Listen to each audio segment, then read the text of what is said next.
We're going to talk about Trump accounts today.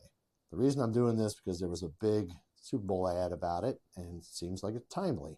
So we're going to discuss whether it's fact or fiction. So let me give you the data. These are government-funded accounts. The U.S. Treasury is going to make a deposit, what they call a seed deposit of $1,000 for every child that applies between January 1st, 2025 and December 31st, 2028, so 4 years. There are additional deposits that can be made of up to $5,000. Michael and Susan Dell have pledged $6.25 billion to help fund these accounts, and there's others that you'll see on the screen that have been philanthropic in their efforts. Best site to go to is trumpaccounts.gov, and you can get all the information you need on these.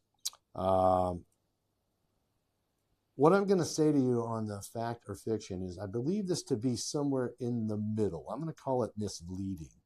The way this was originally billed, pun intended, was they were going to be designed for retirement. The way it was signed into law allows the child to take ownership of these accounts at age 18.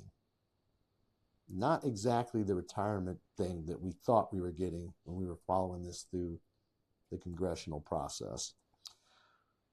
Let me give you some data that I find very interesting about this. There's 25 million different applicants can apply for the Dell's $6.25 billion. That's $250 per child.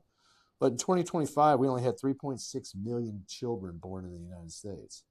So if you just extrapolate that out, that's going to be about half of $6.25 billion. But that's still a lot of money. $3 billion is a lot to donate. And like I said, we have others. Here's what I will say about it. While it didn't come out on the bill side or the law side like it went through the bill process, you should still consider it. And who should consider it? In my opinion, this would be something grandparents, aunts, uncles, great-grandparents should think about putting money into. Why am I not focusing on the parents? Let's keep this in mind. They're brand new parents. They're probably getting ready to have a lot of additional expenses they weren't counting on.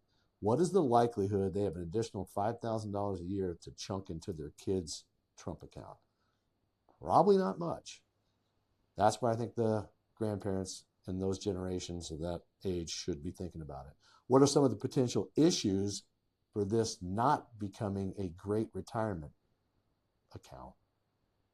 Well, first of all, how many 18-year-olds do you know that are thinking of themselves as a 68-year-old? I don't know any. So there's one of the dangers. I'm not saying don't do it. I'm saying just be aware of the pitfalls, make your decisions, but probably the best audience is grandparent age who are already retired, loving it, and want their grandkids to experience the same type of thing. So the final analysis, neither fact nor fiction, somewhere in between. Thanks for watching.